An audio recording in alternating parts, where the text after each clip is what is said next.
Good morning, good afternoon, good evening. Welcome to another episode of Playbook of the Wealthy. My name is Dave Grant. My co-host in person is Heather Townsend. I know this Hello. is bizarre. We're talking about housing today, all the way from when you buy your first house, all the way through into when you retire. When you retire gets a little different, so we're going to cover that in a different episode. If you've not been here before, our podcast is in 4 sections. You get to know us personally, professionally, we dive deep into content, and then we cover questions. Before we move on, pause the show. Follow, subscribe, like, comment, at least one of those, if not 4, just so that we can expand our reach and make sure that we are hitting more people. We appreciate you. Thank you. How many people do you think pause at that point? 7 million do. Yeah, no. You should be pausing, and Dave really likes written reviews. I get email reviews and then I respond to that email saying, fantastic. Please write exactly the same thing on the podcast. And now we've made it very clear. We've made it very clear. Very Dave. forceful, yeah. Yeah, okay. All right. Do you want to do the disclaimer today? Yeah. Today's Okay, my go. day. Okay, ready? Ready? All right. Go.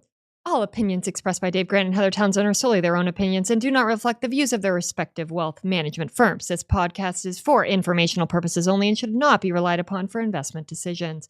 Nothing in this material constitutes a solicitation for the sale or purchase of any securities. Clients of Retirement Matters and Townsend Financial may maintain positions and securities discussed in this podcast. What did that remind you of? I did it a little different today. You sounded like a newscaster at some point. I thought I sounded like those people on the airplane. Oh, seatbelt here. Yeah. Exits here. That's and what here. it reminded me. Okay. Okay. All right. That's great. All right. The first section of our podcast is dedicated to the best sitcom character in history. It's Joey Tribbiani. Heather, how you doing? Yep. Still feels weird. Okay. I don't know. Maybe you're going to have to change it. I do. Yeah. Okay. I'm doing really good. I got through some difficult tax returns that have kind of been on my mind. And I am scared to say this, but I am kind of on top of tax season right now. It's the start of March. What? I know. I mean, not all Wow. tax returns are filed, but Mhm. some of my clients are filing earlier this year. We're so organized. And, all the 1099s are out to clients and to their CPAs. Or I'm starting to push clients being like, hey, it's the beginning of March. I don't have your tax documents yet. Give them to me now. And if you're listening, give them to me now if you have not. So I'm feeling good. That's a nice feeling. It is a great feeling. I don't like feeling behind. I am an organized person. I like being ahead, not behind. I feel the opposite to you right now. I was starting to feel very jealous. Oh, well, this is how I was a few weeks ago. So, True. ebbs and flows. Yeah. This is life. Yes. So I signed up to take a new designation at the start of this year. Ooh, what is it? So it's a new one. It's called the Tax Certified Planning something. TCPC? I don't know what. It's so new that I haven't heard of this one. It just came out in January. So Okay. It's all about better understanding taxes and how to do tax planning, leading into me potentially filing taxes for clients. Oh, I can't wait for you to take this because you always teach me what you learn and I want to see what I don't know. Hell no. So I started in January. There's 3 courses. The first course has to be done by the end of March. And I'm looking at how much I have left to do, as well as working and trying to do personal stuff in my life. And I don't know if I have enough time. Why did you not consult your lovely co-host on this decision? I love you, but can I just say, not smart move. Moving, tax season, which is one of our busiest seasons, and you're going to do so I've been thinking about doing a designation because I need more, but of course. SEMA, have you heard about it? Like the business exit. I think it's SEMA. Yeah. But you know what I did? I go, I've learned. I'm going to do this in May or June. It was one of those moments where I'm like unbuttoning my shirt and there's like an S on my shirt and I'm just like, Superman, I can do it all. Oh yeah. Let me know how this goes. Yeah. It wasn't, that wasn't right. Okay. Okay. Moving on to the next section of our podcast called Let's Dive In. So we're talking about housing today. And one thing I want to tell you, there's no forever home. Before we go into anything, the next house you buy, heavy chance you're not going to stay there forever. So let's have that mentality going into all of this. So we are also not touching on retirement housing because we are going to cover that in another episode because that's a whole topic in itself. We're going from first house all the way up until, let's think about where we're going to live during our latter years. All right. Let's talk about that first house. We were poor getting married. Let's start there. We were poor. Immigrant coming in, marrying an American citizen who was a teacher, start of her career. Yeah. We didn't have much money. Yeah, no. But when we essentially moved, we had that balance of it has to fit the budget, but we also want to live there for a certain amount of time so that we're making the best use of this. So we ended up in a 2-bedroom townhouse, fit our needs perfectly. Then we had 2 kids in the space of 2 years, and then it quickly did not meet our needs anymore. Oh, yeah, no. So that's when you kind of hit that inflection point of now what do we do? Now we're growing out of that starter home. And it's not easy. Where did you start off? So I have a very unusual background because I Okay. moved for my first 10 years, 15 years out of college. I was in a different city for the first 2 or 3 years, or Okay. for 2 or 3 years. We won't go through that history, but it did not make sense for me to buy. I normally, and I would say this for most people, I wouldn't buy a house unless you're going to live there for what? 5 years? You can 5 to 10 maybe. Yeah. So definitely did not stay in those cities for that long. So when we finally moved to Scottsdale, I mean, my husband bought his first house. How old was he? 46, I think. He was 46 years old when he first bought his first house. I was 30. Yeah. So still, but we knew we were going to settle down. Now we actually disagreed on the house. There was this house I really wanted, and it was going to stretch the budget a little bit. And granted, our situation was so different. We definitely had enough cash. I could have bought a much more expensive house, chose not to because I wanted to keep liquidity on the outside. Mhm. And I more looked at the mortgage payment. We had more and then some for the down payment, but Yeah. if I went higher, I didn't like what the mortgage payment did. Okay. And so, but there was this house, like 100 or 200 more. It was definitely the stretch house. And we were buying our house in Arizona as our second house. I don't Okay. know if you know this story, but Mm-mm. we were wanting to move to Arizona. Alex didn't have a job yet in Arizona. And I had my business, so I could move. So we were buying this as a set. So we had to put 25% down. Mhm. He could not agree on the house. He didn't have a job yet. He came from a very, not same background as me. So definitely money was tighter in his family. And so he does not like taking risk as much as I do. Yeah. So, but then this house came up. And I just knew we were looking at a very nice neighborhood here. And I was like, nothing is for under 700,000 in this neighborhood. That house is. We spent $2,000 to fly down to Arizona. Look at this house, bought it, put a crazy escalation price, and I'm still in that freaking house because the mortgage interest rate is 2.75 and it is just. That's your handcuff at this point? Yeah. Yeah. Yeah. Well, because my problem is anything that I like. Okay. If we double our house of what it's worth now and double, I feel like a lot of people do that when they step up. Maybe they go 500 more or 50% more or double Sure. the price, right? You buy for 500, then you buy for $1 million, something like that. Or you buy for 500, then you're upgrading to 750. You're talking to a Midwest guy, so your numbers are way Yes, off. Arizona is but very yes. different. Or Scottsdale is. But, for me if I double where I want to go, I still have to redo the whole thing. It doesn't make me excited.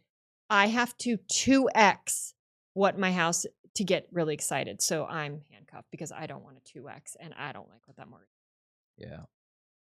It's funny when you're looking at that, when you buy that first house, there's so many different factors going into buying that house than there is the next house up. So we're in that process right now. We're going into that third house. When we moved to that second house, it was, is it in the school district of the schools where I want my kids to go to school? How big the house is actually falls down that ranking because I can work around a certain house. But if it's not in the same school district that I want to be in for the next 10 to 15 years, the house automatically doesn't work. I didn't think that about my first house. I didn't care what school district it was in because we were freshly married. We had no kids. And it was a townhouse. We're like, a family of 4 is not buying a townhouse. We're going to be selling it to another newly married couple who, again, is not thinking about school districts unless they're intense planners. And it's just going to repeat down that. So it's that thought process of buying that second house when kids are there. You're now thinking about community, you're now thinking about schools, etc. Now we are in the process of buying another house. School district is still on very top of that list. Now it becomes a conversation of where can our kids hang out as they're getting older, get more independent. They want friends around their house. It's restricted right now where they can hang out in our house just based on size. Now the conversations go, could our kids come back from college and live in the house? I have 3 years until my oldest goes to college. That's crazy. But now it's turning into that 10-year conversation of if they're done with college, can they come back and live there if they needed or wanted to, and we still maintain a decent space as a household? So it's blowing my mind the different conversations we're having as we're going from first house purchase, second, and then the third. And it's going to change again when your kids are out of the house. Yeah. You know, the other thing that I want to bring up too, though, is, and I'm going to ask you this because I just thought of this as we're talking. Okay. Are any of your clients, would you say their house payments, probably some of them knowing you and who you are, some of them probably don't have mortgages, probably most of them, but is their housing a significant cost to their cash? A significant line item? You know my clients. No, it's not. Either is to mine, though. Like, you know, and even my clients, you know, I would say are more probably spendy probably than yours, not as conservative, right? Just based on personalities. But they're very, their house cost to their cash flow, their income is relatively low. Because I put it on my plans, I calculate it. And my metric is like, I don't want anyone going over 25%. And it's not. I mean, even really, really wealthy clients, housing is not their big line item. Right. Being house poor, that is something that my mom didn't give me a lot of financial advice. She knew not to, but that is one of her things that she did give me was she was like, Heather, never be house. So I was curious because I was like, there's no way. My best friend was always like, Heather, you've made so much money on on your house because she has a condo in San Francisco, has not appreciated like my house has, and we've bought in very similar times. Okay. So again, different markets, right? But so you take the sales price. So I'm assuming what I think I could sell it for if I do these refurbishments, minus the costs you've put in, and then you divide it by your initial investment, your down payment. That's basically ROI on a home. I was so curious about this. Now, I bought my house in fall of 2018. I'm doing it over 6 years because I have full 6 years right now of costs that I can. We're kind of mid, but okay. So I bought my house we're getting personal here, $630. Great buy. It's probably worth somewhere between 1.11. And I'm being, I think, pretty conservative on this. I calculated mortgage interest, closing costs. I've refinanced twice because rates have come down so much in the time. So the refinance costs, property taxes, home insurance, and every year something goes wrong with the pool. It's just every year it's like $5,000 into something, the filter pump, the heater, you name it. Okay. Sure. So I've spent about $153,000 on this house of expenses. And probably when I'm said and done, I'm going to have put in $300,000 of refurbishments. Now, this is a little different. This is why I actually wish we upgraded to that bigger house and bid it, because that's $300,000 of cash over 6 years. Very different than a nice mortgage that's amortized over 30 years at a 2.75% interest rate. I like to say that to my husband a lot. All right. Anyways. But so this actually made me feel really good. So if we sell our house, even if I go ahead and go all in and then have put 300 refurbishment into the house, we sell it for 1.2. We actually get a 60% ROI on our down payment because we put 25% down, so 160. And okay, that's like 10% per year on target with S&P. But if I sell it for 1.1. You want to know what happens? Going to go down, but by how much? By a lot. Like that $100,000 just tanks it. It goes into negative return.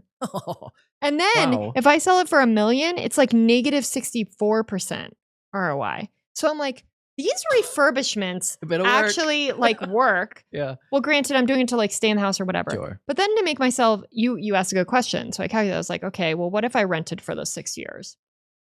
I would have paid $360,000 in rent, Mhm. like out the door. So I would say in this situation, I did well. I think though, if I would have gone back in previous housing years though, like when we bought, so interesting. Housing is just so fascinating to me. When we were looking at this house, the one that I wanted to buy that was like 800, 900,000 at Mhm. that time, when was that crazy housing boom? 2006, 2007? It had not, in 2018, it had not come back all the way. It had sold in like 2006, 2007, I think for $1 million. Okay. And I could have bought it for like 830 Oh, because the mortgage crisis really hit Arizona. sure. So it's just like really fascinating. So I don't know. I just know there's a lot of noise on, oh, buying a house is not a good investment and all of that. I'm like, I think as always, the answer is it It depends. It depends. depends on when you sell it and how much and what you've put into it and how much you put down. I think there's a lot that goes into it. Yeah. Did you like my little exercise? I loved it. Okay, let's talk about second homes. Okay. We have clients with second homes. I We almost do. bought a second home. So we're going to talk about it. You want to start? What are your thoughts on it? Why are you laughing at me right now? That seemed very aggressive, just in the way you introduced that. Oh, like a negative? I don't have a negative. No, it was just very assertive. Like, let's go, Dave. Yeah, let's do it. Yeah, You're let's talking go. about it? Yeah, I I'm do. I want to still a know little because I'm threatened right now. also very. This is our relationship, but I want to know what you think about it. So give it. Second homes. I think it depends on your situation if it makes sense or not. But I think for a lot of people, it's a luxury, not a necessity. Oh, really? Really? No, I really think it's a Are you gonna let me necessity. finish? Okay. Thanks. I love you. Shut up. Okay. Let's keep going. Okay. If you're a snowbirder, so all right, talk from experience. Midwest people, we love Arizona because it's completely different heat. The amount of Chicago people down here is ridiculous. Mm. But if you're going to snowbird from Chicago, you literally have to be gone from November to May because did I speak to you before about third winters? Yeah, We've talked about that. So winter's never really over in Chicago until you hit May and you start to get some warmer temperatures. So if you're gone for that period of time, to rent a house is going to be a lot of financial outlay. So if you're doing 6 months here, 6 months there, it really makes sense to buy a second home. Yeah, I could see that. But if you're doing it for, living in Phoenix, if you need to get away for the summer, having a second home to get away for a month, 6 weeks to get out of the heat, does that make sense? It depends. For a lot of people, it might not. Renting may make sense to do that. And that's what I talked to you about. So we go to Utah every summer, Park City, like literally on Deer Valley, and love it there. Love it there in the summer. And it's not their high season because ski season is their high season. Yeah. And I was like, honey, we should just buy here. We love it. And then we can rent it out. The ski season, I mean, you make bank there and ski season. I mean, $50,000 to $80,000 sometimes. I mean, Yeah. I saw the numbers. I had my realtor pull it. So we were going to buy because I thought it was going to be a good investment. But of course, I don't buy blind. We all know what Heather did. She ran the numbers.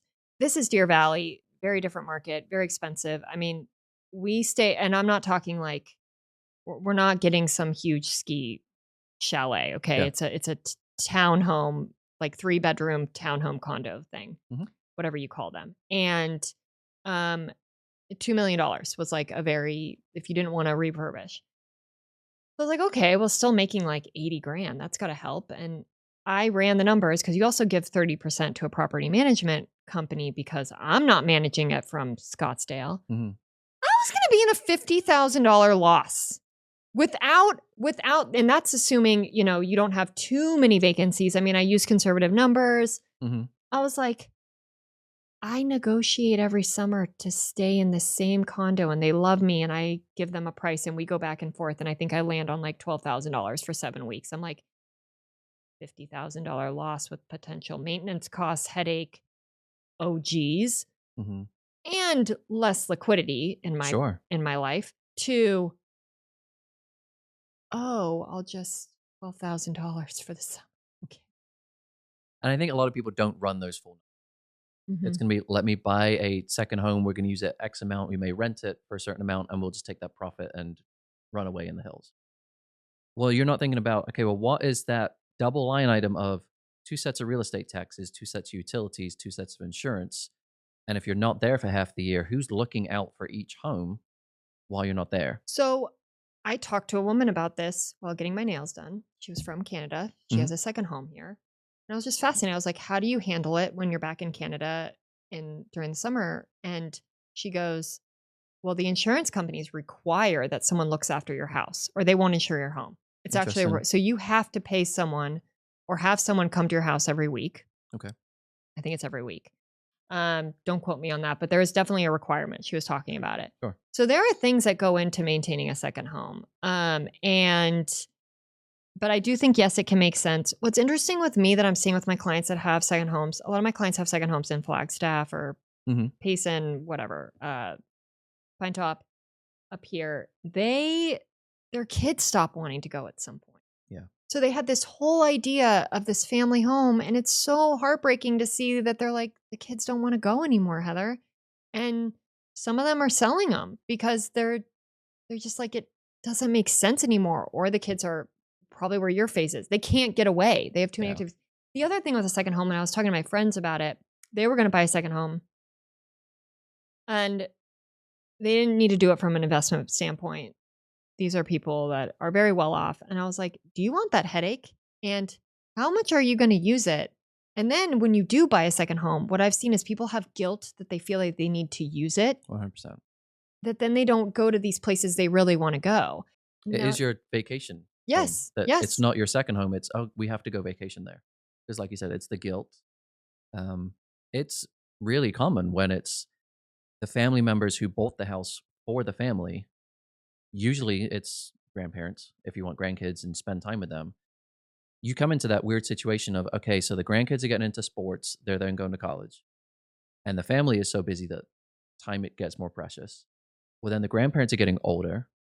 So then how do they then manage the house? Because there's no one in the family who has time to manage the house. And it just happens to run its course. So I don't know if there ever is a true, family home that just gets passed generation to generation if it's too far away. Okay, so that's on second homes.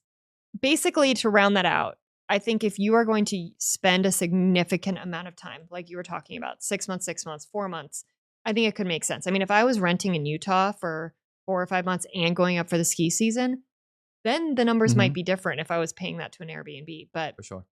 not if you're using it for sure. Okay, are we going to the questions? Because I'm excited for question 1. Oh my gosh, this is so exciting. It's our first real question. Don't say that. They've all been real. I haven't been No, making but them up from before. a client. This is from a client. Okay. This is from a client. All right. Now moving into our next section. It's called What Would You Do? All right. Seeing as this is your client question, I'm going to let you. Do you want to read it or answer it? What would you like? No, I want to read it. Okay, go ahead. So first of all, I want to say to everyone listening, because I also know my clients listen, I'm figuring this out, is they gave me permission to say that I could share this question. They literally said this. So they emailed me and they go, all right, Heather, how much money do I need to make annually, or do we need to make annually? We want to buy a $3 million house. I backed into the 25% and we did mortgage. We were pretty conservative. We did 19 to 20,000 to carry a $3 million house. Okay. It's not in California or New York. Why I'm saying that is that would be a different mortgage payment based on property taxes, depending on the state. So this is a pretty not too high property tax state. So the number was $960,000 a year of gross income that I'd want them to make. And yeah, that's my answer for a $3 million house. And you need $600,000 down. All right. That was a very clear answer there. Yes. 600 down, you're making close to $1 million, and you can afford it. Yeah. I mean, these are the metrics where I'm comfortable. Yeah. Theirs is really interesting because we're probably going to be tearing down a house and then building a house. And that's how we're getting to the $3 million. So it's really complicated of having to work with lenders and figure out construction loans and when those down payments are needed, because buying the first house, you don't need as much cash. The second, are you? Sure. Yeah. It's fun. So, question 2, you go. All right. Question 2. Should I pay off my mortgage before I retire? It depends on, let's say, the All factors. right. How much is your mortgage payment? How much of a cash flow drag is it? What is your portfolio size? If you took all the money out your portfolio to pay off the mortgage, That's an absolute no for me right then. Mhm. Unless you have a ridiculously high pension that's covering Sure. or Social Security and all of those that cover. But okay, Yeah. keep going. um, non-mathematical, what do you feel about having that mortgage? Like, are you able to sleep knowing that you're now living not on a paycheck that you're earning, but it's from your portfolio? Can you live with this mortgage? And I think that weighs into the decision. Obviously, math weighs into the decision too. But I've had people that could go either way. And like you said before, I have a conservative client base. They almost always tend towards, I'm going to pay this off because I like the feeling of owning my house. So fun. They're like very different. Mathematically, I say probably about 5.5%, 6. If we're in that interest rate environment, I'm really paying attention to the math on it. Okay. I think if I see 3s, Mhm. even 4s, I'm like, okay, well, we can see. Sure. But 5s, okay. Question 3. We have a variable income between 250 and 600,000 per year. How do we budget a home purchase with this? I don't know how much you're putting down and what your liquidity is, but that's one of my questions, Mhm. because I would either, I think to be safe, you budget on the 250. I bet you're Right. going to agree there. Mhm. If you want to buy a house where you could easily make the mortgage payment on 3 or 4, you need to put more down so that when you're making 250, you can still make the mortgage payment. Yeah. So I think in that situation, you might be putting more down than 20% if you want to buy a house that you're not as you want to buy it as if you have 400 income. No, you need to get that mortgage payment where you can pay it at 250. Yeah.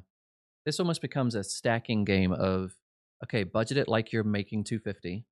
If you make 600 and the house doesn't meet your needs, now you level up. You take the equity that you have in the house and you move up into the next house. Yep. You still budget on the 250, but now you've got more in equity and you may have more in down payment because you've earned more the last Yep. year. Then you level up. If the same happens again, awesome. If you want to move again, it's a pain in the butt, but go ahead and level up again. But if you then crash in earnings and it's 250, you're still okay. Solid. That stress of having, and that's where I think we really agree that we won't fight. Like, no one wants a fixed payment that makes them sweat when income is low. Like, Mm-hmm. talking about all these recession worries and right now and all that, like, you want your fixed expenses pretty low. That's For what sure. makes you feel good. Mm-hmm. All right, we're moving on to the next section of our podcast. It's called Highlights. This is our top personal part of the week. It's not related to work, and you get to find out more about us and learn about us. I have a really big one that I'm really excited to share and Go ahead. hope that it helps people who are also behind on this. So I shared previously that my kids are now 4. I'm really coming up for air. And this week I prioritized my health in a way I haven't in a long time. I'm behind on my dental cleaning. I'm behind on my woman exam. My eyes have had way too many eye infections in the last 3 years where my concierge doctor is like, you really need to sit down with a good ophthalmologist. Like, this is unusual. Mm-hmm. I made all those appointments. I have a dental cleaning next week. I have my woman exam in April. I am seeing an ophthalmologist tomorrow. Like, I Nice. know exactly when my annual is due with the blood tests for my regular doctor in May. I just think life is really nothing without health. And it's just really nice to prioritize that and to just put that first. So if anyone hasn't done this, this is your reminder to make your dental appointments, because I will tell you, people that don't have good dental hygiene in retirement, it gets really expensive. I've seen it. Yeah. All right, my highlight. You mentioned about getting to that level of parenthood where you feel like, okay, I've made it past my last level. Now it's time to go on to the next level. Yes. Our last weekend was like that. My wife went on a girls' trip. So she was out of our house from Friday through Sunday. And then I went on a business trip Monday through Wednesday. Wow, you guys haven't really seen each other for a while. we were at that point where it's like she came home Friday afternoon and I was gone Monday lunchtime. So it was, we've never done that before. We've never done back to back.